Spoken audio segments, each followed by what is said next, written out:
Hello guys, today I'm going to focus on how to multiply two binomials. A good example of a binomial, like the word it says bi means two, that means two terms. So you multiply in two terms.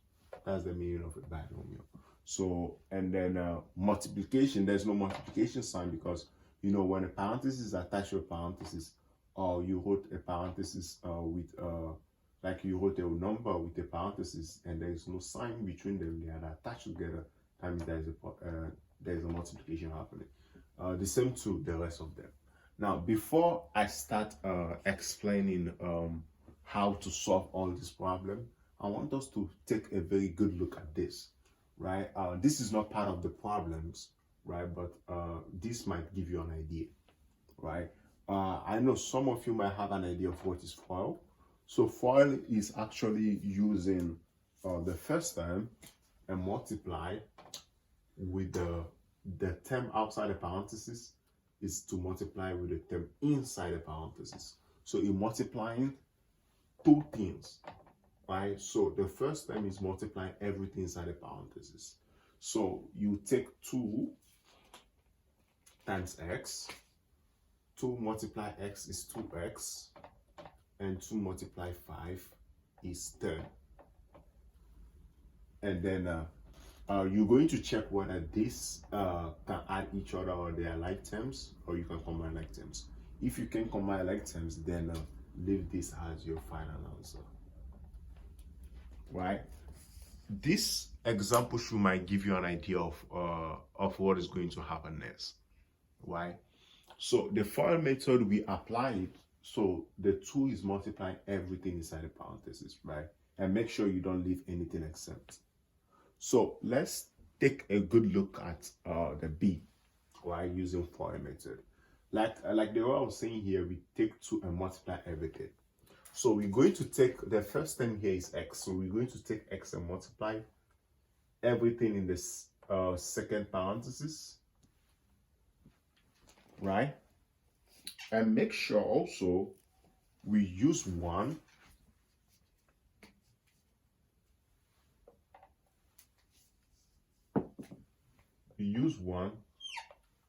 to multiply the second parenthesis. Right? That means x is multiplying the first parenthesis, the x is multiplying the second parenthesis, and the 1 is also multiplying the second parenthesis. Right? So let's go ahead and solve it. So x times x gives you x squared, right? Because x times x, we have an invisible 1 at the top. And then when you're multiplying exponents, you are multiplying if the base are the same, you add it up. So 1 plus 1 is equal to 2. That's the reason why x times x is x squared. Now, x times 3 is 3x. Don't forget to add the x to it. 1 times x is 1x. 1 times 3 is 3. Now you make sure you combine like terms. Where are the like terms? The like terms are 3x and 1x. 3 plus 1 is 4x. So you leave your answer as this: x squared plus 4x plus 3. So that's your final answer, because the way it is, because you cannot add or subtract anymore. Okay, that's B. Now let's focus on C now. The same thing is going to happen. We're going to take the s, multiply the first one, the x multiply the second one, and we take 2 and then multiply x, and 4 multiplying -7. Now explain this. Now x times x should give you x squared. We already prove the reason why is x squared. x times negative 7 should be now negative 7x. 4 times x should be 4x. 4 times negative 7, positive times negative. Positive times negative is negative. Right? 4 times 7 should be 28. Negative 28. Right? If you having problem with the sign, make sure you check my video on how to add and subtract integers. It will be very helpful. Now, negative 7x plus 4x. Negative 7x plus 4x.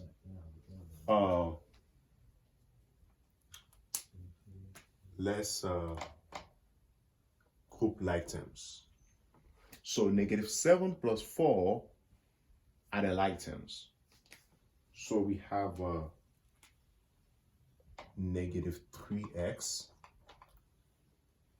right?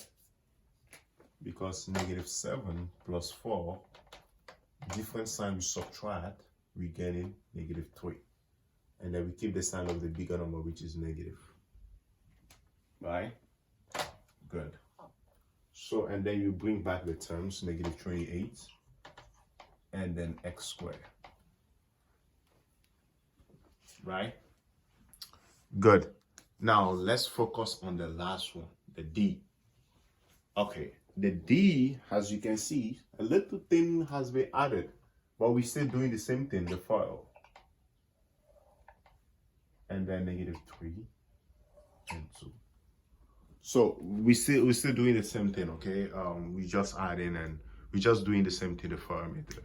Just that now we have 2x attached to it, and then we need to be a little bit careful. It's the same thing, right? So 2x times x, I'm going to write it at the bottom here. 2x times x is the same thing, right? So we have an invisible 1 over here. So 2 times 1 is 2. X times x is x squared. So it becomes 2x squared. Right? I hope it's well proven for you. Now, 2x times x. 2x times 2, sorry. 2x times 2 is going to give us 4x. Now, negative 3 times x is going to give us negative 3x. Negative 3 times 2, negative times positive is negative. 3 times 2 is 6. Now, what do we do now? We need to make sure we group like terms, right? The like terms we have is 4 and negative 3x. So make sure we group like terms. 2x squared plus 4 minus 3 is 1x minus 6.